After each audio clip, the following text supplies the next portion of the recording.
management system. Okay? Is anybody familiar with what a fecal management system is? If someone at your table knows what a fecal management system is, you have permission to move, okay? You can get up and you can go to a different table, okay? For those that does not know what a fecal management system is, imagine a beer bomb that goes in your butt, okay? You don't have to imagine that anymore, okay? Sir, you don't have to imagine that anymore. We gotta get the next joke, please, okay? But yeah, so I sell this fecal management system. And when I came home, I told my friends, I go, man, I sell a fecal management system. And they said, it's okay, that does not define you. That does not define who John Sept is. And then my first week of school, or my first week of the job, I had a nurse go, hey, you sell fecal management systems, right? And I go, yes. And they said, well, your first name is John, like a toilet. And your last name is Sept, like a septic tank. And you sell fecal management systems. So technically, I guess it does define the line. So, but why I tell you this is because one day you're going to wake up and you're going to hate your job, or you're going to hate a part of your life, and you're going to go, man, this sucks. And then you're going to go, wait a minute. Do you remember that good-looking guy, the comedian guy, the St. James comedy thing? Yeah, the guys that his whole world revolves around shit. Yeah, maybe our life isn't so bad. But I am not from Chicago, I'm from St. Louis, so I'm very excited to be here. We have, thank you. We have Chicago and St. Louis, we have like the best ongoing sports rivalry for years. It's the best in the nation, women's lacrosse.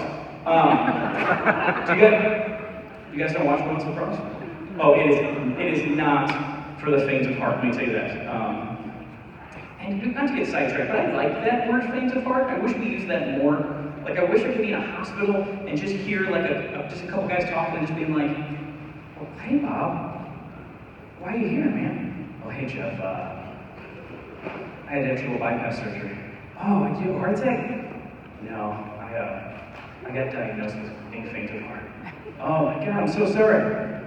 Yeah, it's been a rough year. Earlier this year, I was also diagnosed with being weak in the knees. Oh my God, I'm so sorry. If there's anything that Brett and I can do for you, let us know. And scene. Thank you. And if you guys were in the back row and did not get to see that, I did the voice of Jeff and Bob. That's how multi-talented I am. Okay? That's the level of entertainment that you're going to get tonight. So if anybody wants to leave, I do not blame you. Okay? A lot of diversity in the crowd tonight. I will say that. There's white people with brown hair over here. There's white people with blonde hair over here. I gotta tell you guys, I have seen more diversity at a Downtown Abbey watch party. Where are my black people at? Did I see someone raise their hand? Thank you so much. See, here's the thing. I love black people. I do. I love black people, but I especially love black people because I love black women because I'm a comic. And black women, they're loud, right? They're not afraid to laugh. Like white people, they just kind of smirk, try to remember the joke that I'm telling so they can pass it off with their own the next day at work. But white people, they love to laugh, right? But you know what, black women, you guys get it rough, right? Because, the thing that I like, you also get, judged for. Oh, well, black women, they're always talking. They talk in the movie theaters while the movie's playing. Really? Are they the only group of people that talk in the movie theater while the movie's playing? Is it really fair to segregate one group of people? Because guess what? Black men also talk in the movies while the movies are playing. So let's not segregate one group of people. Let's just say all black people talk in the movies while the movie's playing, okay? But white people, you laugh, right? But you guys have your own stereotype. And it's a crazy one. You guys have a weird connection to trail mix. You do. You guys love trail mix way too much. It is weird how much you guys like trail mix. Don't believe me? Take a white person to Whole Foods for the first time. Show them the trail mix section. It is literally orgasmic. They are literally like, is that dehydrated bananas and dehydrated apples with macadamia nuts and butterscotch chocolate chips? I'm not exaggerating. Just for the record, guys, that's not how I look like when I have an orgasm, okay? So I don't want you picturing how I have an orgasm for the rest of the show. Sir, this is strike 2 for you, okay? We gotta move past it. Uh, but I used to think that I was actually part black because I have a big penis. Okay? I know that's my flaw. That's my flaw, guys. Okay? But then I realized that I'm white because I use the word penis. And only white people would ever use the word penis, right? You would never hear a black person use the word penis, right? You would never hear R. Kelly, like, just on the radio going, "Hey, girl, what you doing tonight? Hey, girl, wanna make you feel right. Hey, girl, it's been so long. Hey, girl, wanna see my penis?" No! You would never say that. They got cool nicknames for it, right? Maybe I should have picked R. Kelly. Maybe R. Kelly would say that. But typically you don't hear that. I just turned 40, which is exciting. I turned 40 last month. Got to go, thank you for not cheering, because I think it's really weird when people cheer when you turn. No, seriously, I think it's really weird when people cheer when it's your birthday, because it's like kind of like congratulating you for not dying yet. So please, thank you. But I got to go to Colorado for my 40th birthday. It was exciting. We went to Denver. We got to, climb the Rocky Mountains. We got to go see Nathaniel Rega and the Night Sweats play at Red Rocks. It was exciting. And so I come back and my buddy goes, "Hey, did you go to any kind of dispensaries?"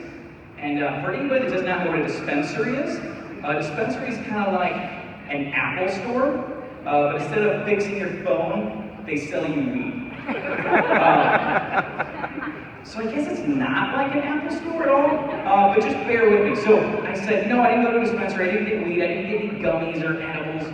And my buddy's like, "Oh man, that sucks." And I said, "But no, something better happened." And he goes, "What happened that was better?" I said, "I got to sit next to a couple that did it for the first time." And he's like, "Well, why is that so special?" Let me tell you. So we go hike in the Rocky Mountains. We go to this place called Hop Alley. So Hop Alley is this real nice restaurant. It's got communal seating. My wife and I are sitting right across from each other. There's another couple that are sitting right across from each other. And I could tell it was it was early on in their relationship because during dinner they were talking to one another. And so I hear the guy say, "Hey, do you want to do those gummies?" And she said, "Yeah, let's do those edibles. That sounds great." And he says, "Well, how many should we do?" And she says, "I don't know, I'm really hungry." Now, I don't know much about drugs, but you should never base how much drugs you do on your hunger. But finally she says something smart. She says, "You know what, let's start small. Let's do 2 apiece."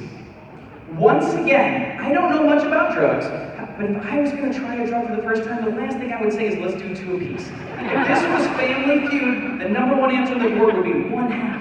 They decided that they wanted to do 2 apiece. And so my parental instinct kicked in. I wanted to make sure that they were okay. I wanted to watch out for their best interest. But my desire to watch out for their best interests was slightly trumped by my desire to watch what was going to happen if they took 2 gummies apiece. So I let it happen. I could tell it was quiet. They weren't feeling it. Then all of a sudden, they didn't say anything. And then they were just laughing at each other. So you might say, "Okay, why is that so funny? They're just laughing at each other." Well, this family did not plan on what was going to happen for the rest of the night after they took these gummies. They did not realize that there was a place called Hop Alley, who only serves food with chopsticks. If you have never seen a person on drugs try to eat with chopsticks, you are missing out in life. I got to watch a guy eat the same 15 grains of rice for an hour and a half. And the best part about it was he laughed the entire time. Me, I go 15 minutes past lunchtime, I turn into an asshole. This guy laughed for an hour and a half. If Netflix or Hulu ever did a show called People on Drugs Eating with Chopsticks, I would binge watch it. But I can tell that I'm feeling older because I'm starting to just kind of have that old mentality. I'm not like talking about old run, filling my pockets up with Werthers or anything like that, but I'm talking about like, I'm starting to really just hate like technology, right? So I don't like technology. One of the things I think that really got me set off in technology actually happened a long time ago. It happened 10 years ago. So I had a buddy, he contacted me and said, "Hey, you know what? I'm going out of town, I'm going out of the country. Would you water my plants for me?" I said, "Sure, absolutely. Where are you going to leave the key? Are you going to leave it under the mat? Are you going to leave it behind the door?" He goes, "No, I want you to water my crops on Farmville. Now, for anybody that doesn't know what Farmville is a game where you get a fake square, you plant fake seeds, you have to fake water it, they fake grow, you fake harvest them, and then you sell your fake crops for fake money, which you then use to buy fake seeds that you fake water, that fake grow, and then you fake sell. And if your crops don't grow right, you can actually use real money to buy fake seeds to earn more fake money. And you wonder what is wrong with our generation today. So I did what any friend would do. I said, absolutely, I will do this for you. And then I burned his entire field to the ground. And we are no longer friends.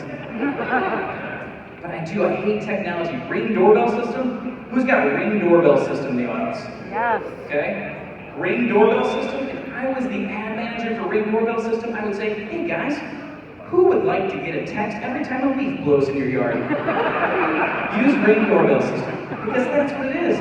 But the worst technology that's out there today is in a spot that's very special to me, and that's the bathroom. Okay? They have ruined the bathroom experience. Before, you could go in the bathroom, you wash your hands, you use soap, you rinse your hands, you dry them off, you go to the bathroom, you're done. Now you go to these restaurants that try to get cute and creative with what's the men's bathroom, what's the female's bathroom. They put these pictures up. Guess what? If I'm going to use a public bathroom, typically that means there's something seriously wrong going on in my body. I don't have the extra 20 seconds to figure out what that symbol means. You tell me whether it's a men's or a woman's bathroom. But now you go in, you have to figure out which one is the soap, you have to figure out which one is the water. You finally get it figured out. Then you go and you try to get your hands dry. But now guess what? It's an automatic paper towel dispenser. So now you're some kind of kung fu master waving your hands, trying to get that paper towel out. By the end of it, you're doing the Macarena.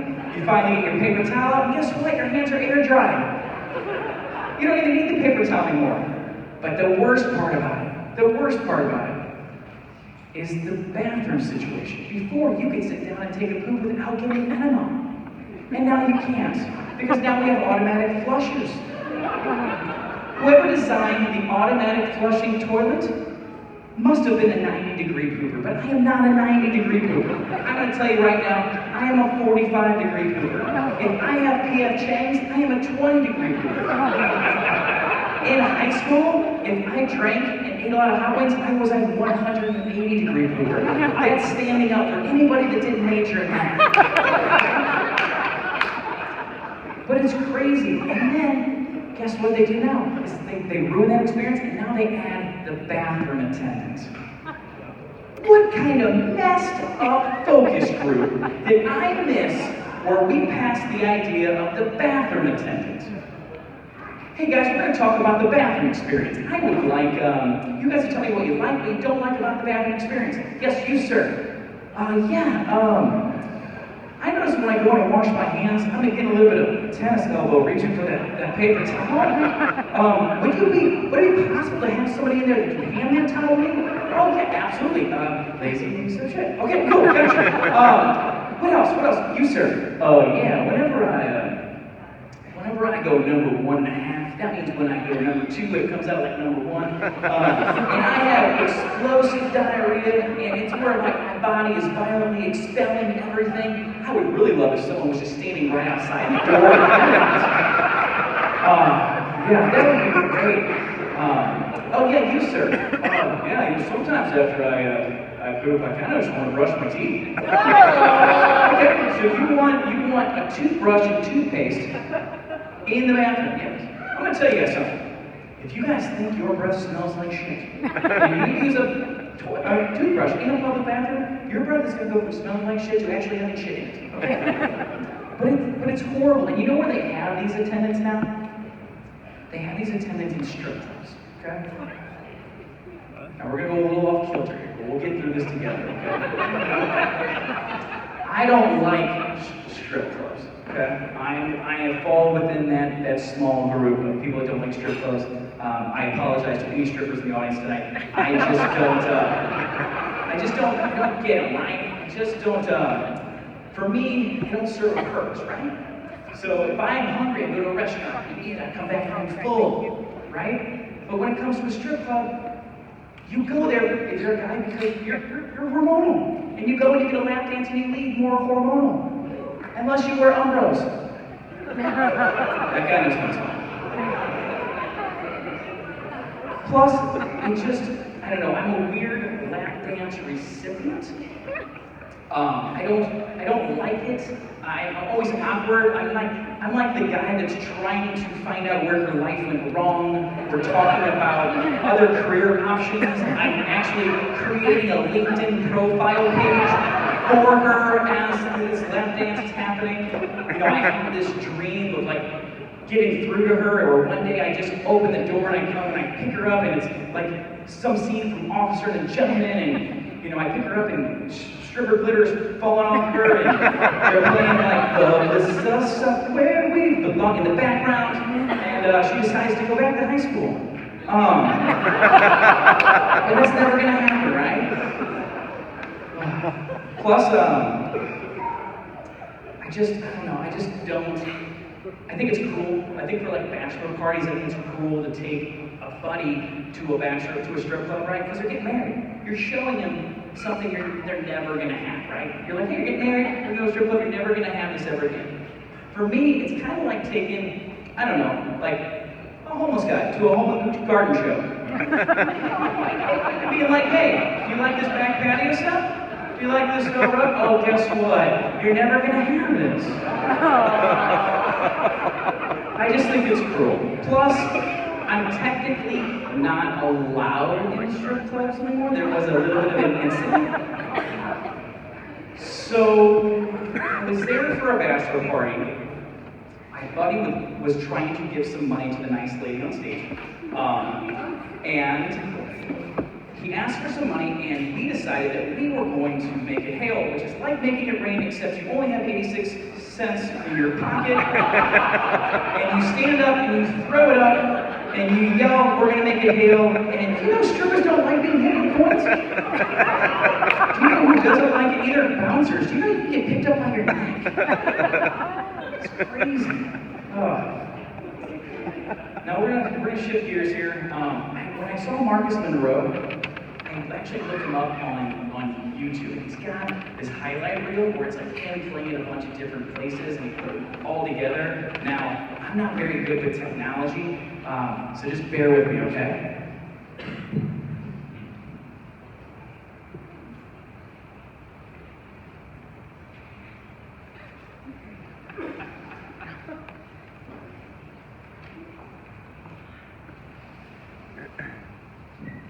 Thank you so much for letting me be here tonight. Oh, now it looks like I've played in multiple gymnasiums across the country, okay? Thank you so much. Just so you guys know, growing up, I was not a good-looking child. I was kind of awkward. I weighed like 60 pounds. Nope, that's not the right one. Yeah, so I weighed about 60 pounds. 75% of my weight was actually in my head, which sucks because I didn't have strong neck muscles. So heads up, 7-Up was not a fun game for me. And I remember having to wake up from nap time like 10 minutes early just to try to get my head off the table. And then there was that time that I almost drowned in the drinking fountain. Yeah, it was bad. But this is where I gotta have a heart to heart with you guys, because there's a next picture that's gonna come up, and it's gonna be pretty scary. And I want to talk to you guys because I'm a parent, and as parents, we try to pamper our children, right? If they're wearing something funny, we tell them, oh, it's fine. If they want to dye their hair a certain color, it looks awful, we tell them it's okay. But I think as parents, we have to eventually just be honest, because if we're not honest with our children and we tell them that something's cool, this happens.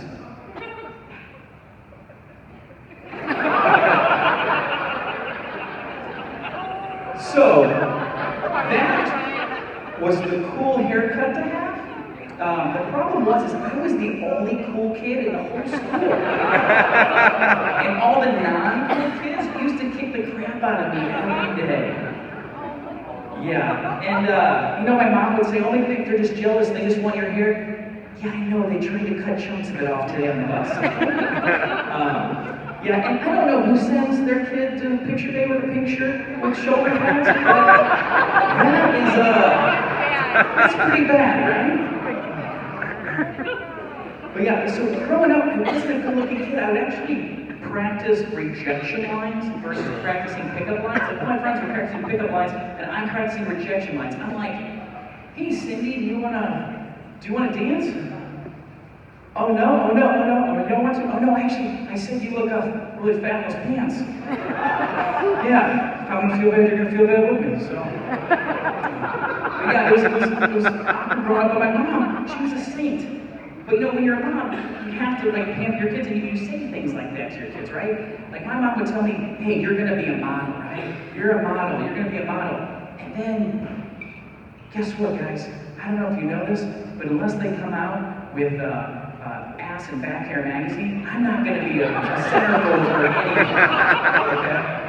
You guys laugh, but you don't know what's back here. It is like a briar patch. Okay? Some people have dingleberries, I have dingle bushes. I'm just telling you. And people say, why don't you shave it? Right? But I don't want to shave it because what am I going to find back there? I can find something I ate when I was a kid. I can find a piece of fruit stripe gum mixed up with a couple Lake Bright pieces. I don't know. But my mom was super sweet, and I think she kind of tried to outbalance my dad, because my dad was a super honest guy, right? So my dad is like, hey, chances are, you're probably going to get divorced, because 75% of marriages end in divorce. You're probably going to die at an early age, because my dad died at an early age, and his dad died at an early age, and that's tough to take when you're 7, right? Well, he was honest, but I don't think he really knew much about kids, and he didn't like the whole marriage thing. He didn't want me to get married, he wanted me to stay a bachelor. I kid you not, and I know this picture's been up a lot. This is a real picture of my dad the day we got married. This is not... Nope. Nope. That is how happy he was the day I got married. This picture is blown up on my wall. Yeah, he wanted me to stay single, and it's just, my dad didn't really know, he loved me, but he didn't know much about kids.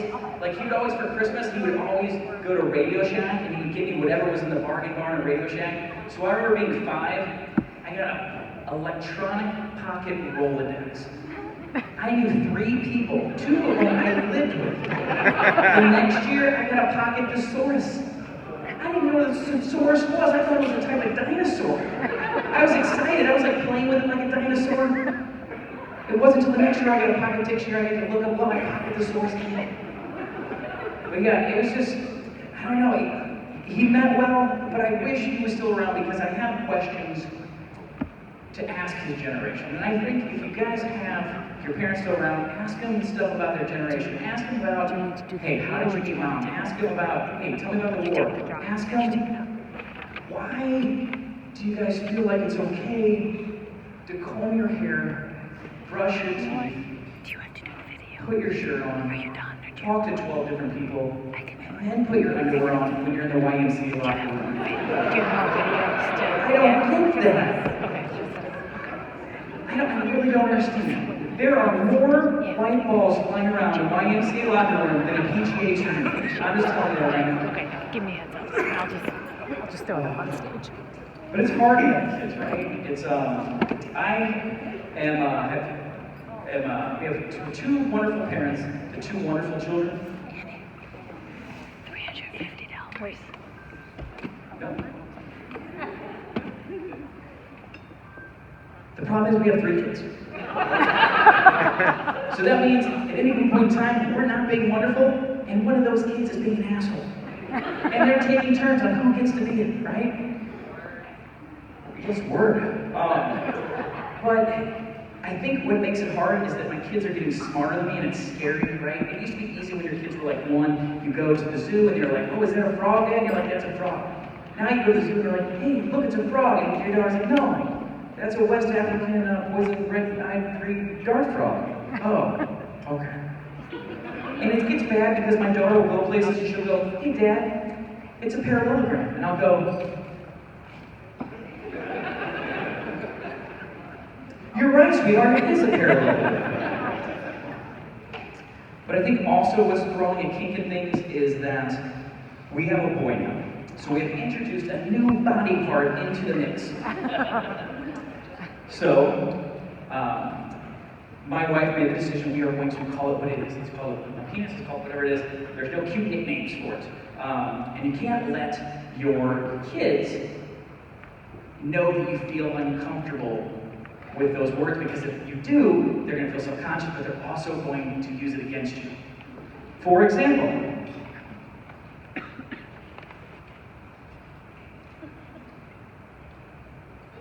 yes, Hannah? Spells dicks. Spells dicks. It spells dicks. This goes on for a very long time. Never take your kids outside at Dick's Sporting Goods, but she has that question over and over again. Yes. So when my daughter found out that, hey, Noah's my son, Noah has a penis, she would turn in the Sherlock Holmes. She wanted to know what everybody in the house had. She would sneak in, she would write down notes. This has this part, has this part. And it was really weird. But it got weirder when I started talking to my daughter about Christmas.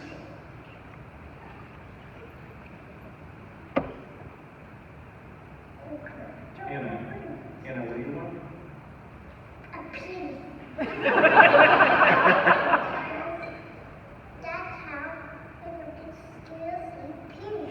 That's how you don't get scared of seeing penises. That's how you don't get scared of seeing penises. She asked for a penis, so she would not be scared of seeing penises anymore. I don't want her to be scared. I want her to be scared until she's 40.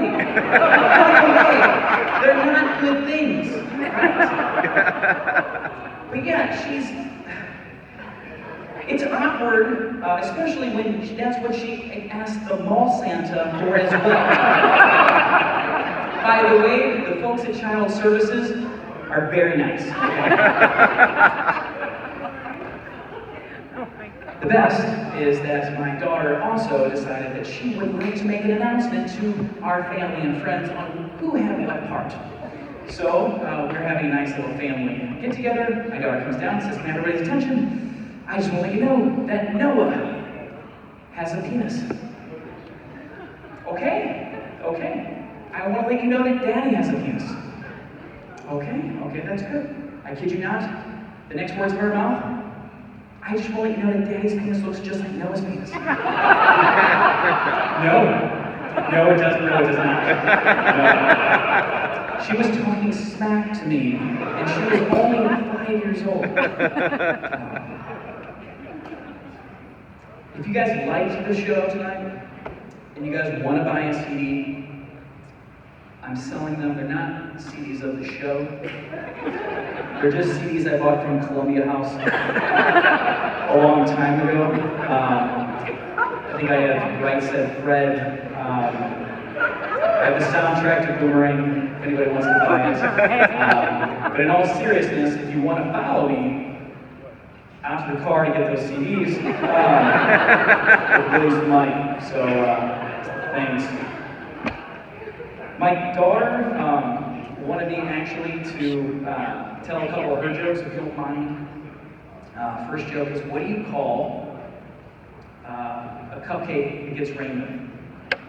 Sprinkled, okay? What do you start with red but you end with green? Water. She told me this one this morning. How many tied-up prostitutes in your basement does it take to change a light bulb? Obviously more than 6, because our basement light still doesn't work. She's in therapy right now, so I got one last joke. I was going to see how the audience was tonight. When I put in this comedy thing for Anne said, "You know what? I don't want you to do anything too crude." So I threw like 80% of my jokes away. And I had this joke, and I kept putting it back in, I kept taking it out, I kept putting it back in, I kept taking it out. And I'll let you guys vote. I can end the show right now, or I can do one more joke. One more! Okay. Now, I have rewritten this joke, okay, to where it doesn't sound so bad. And I'm really sorry. But we'll get through this joke together. I don't think that we orally make love enough. I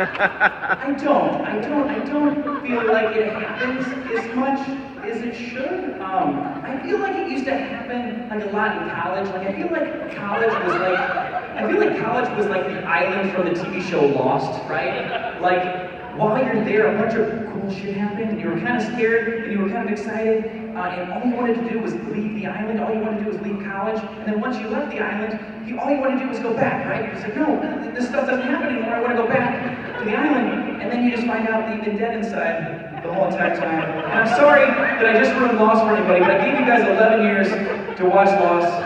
But I don't feel like it happens as much as it should, and a lot of times I'll talk to people and I'll say, why doesn't it happen? And girls will say, you know what?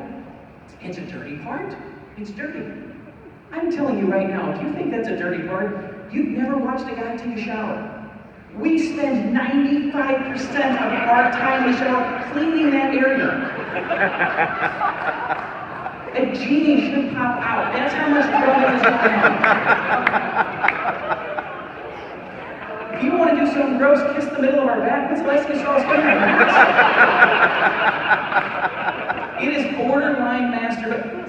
Self-making love? Thank you guys so much. I appreciate it. We're going to do a raffle.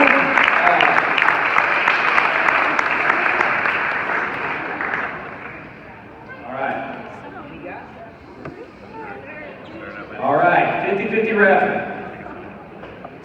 430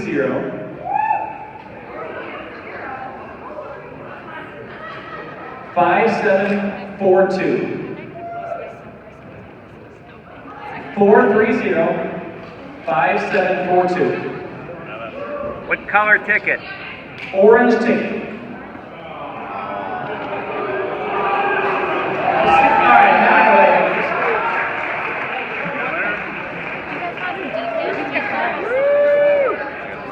I might have another piece. Yeah. Sure. What kind do you want? Whatever you grab. I can't see.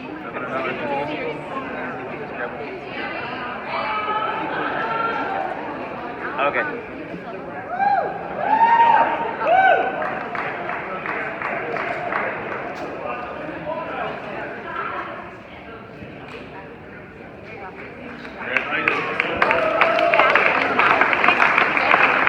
Anybody else want teachers? You got filled out. Ladies and gentlemen, the next comedian on the stage, I have followed ever since I looked up to see who he was last week. Marcus Monroe.